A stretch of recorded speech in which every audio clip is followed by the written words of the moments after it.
नमस्कार दोस्तों। आज की हमारी कहानी का नाम है गुलाब का फूल। आज आरती जब सुबह सुबह उठी तो खिड़की से बाहर देखते ही उसका चेहरा मुरझा गया। अरे, कहाँ चले गए? कल तो यहीं थे। इतने महीनों से रोज सुबह दोनों को देखना उसकी आदत सा बन चुका था। और आज जब दोनों अपनी जगह पर नहीं थे तो आरती को कुछ खाली खाली सा लग रहा था।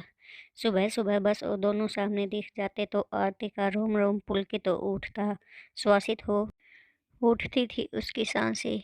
मन एक अद्भुत खुशी महसूस करने लगता।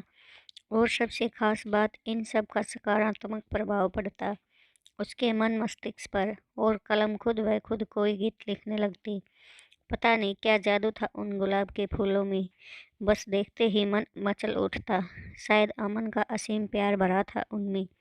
आखिर उसी ने तो आरती के जन्मदिन पर यह गमला उसे उपहार में दिया था।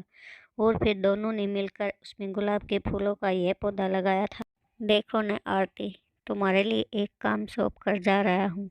कल ही मुझे कंपनी के एक प्रोजेक्ट के लिए मुंबई निकलना पड़ रहा है। बस 6 महीने की ही तो बात है।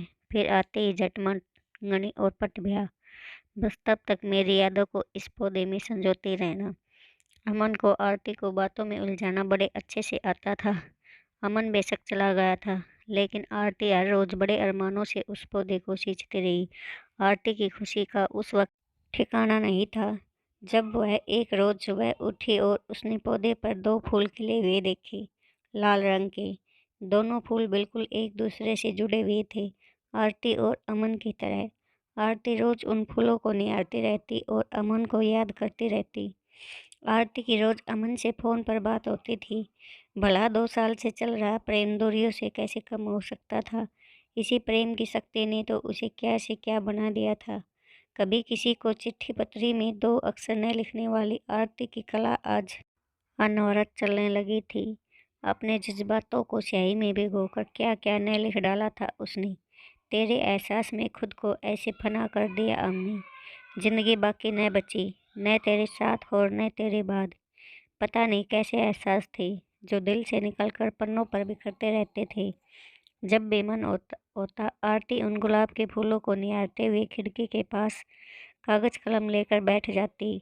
माँ जब डांटना शुरू कर देती तब सुध पड़ती कि कुछ खाना भी है और घर का कामकाज भी देखना है।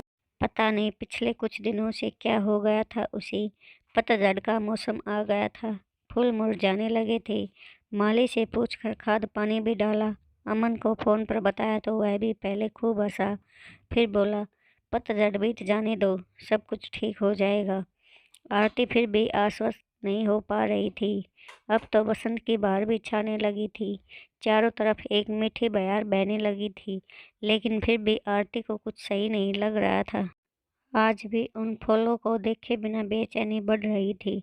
आरती कागज कलम फेंक कर बाहर आ गई थी और गमले के आसपास ही चहलकदमी करने लगी। कुछ समझ नहीं आ रहा था कि क्या हो रहा है।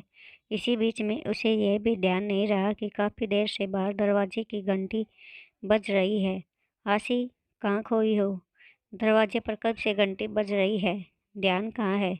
माँ ने दरवाजे की ओर जाते हुए पूछा। इससे पहले कि आशी संभाल पाती खुद को, दरवाजे पर अमन खड़ा था, मुस्कुराते हुए, हाथों में गुलाब का फूल लिए। तो प्यारे दोस्तों, अगर आपको हमारी आज की कहानी पसंद आई हो तो चैनल को लाइक और सब्सक्राइब करना न भूलिएगा।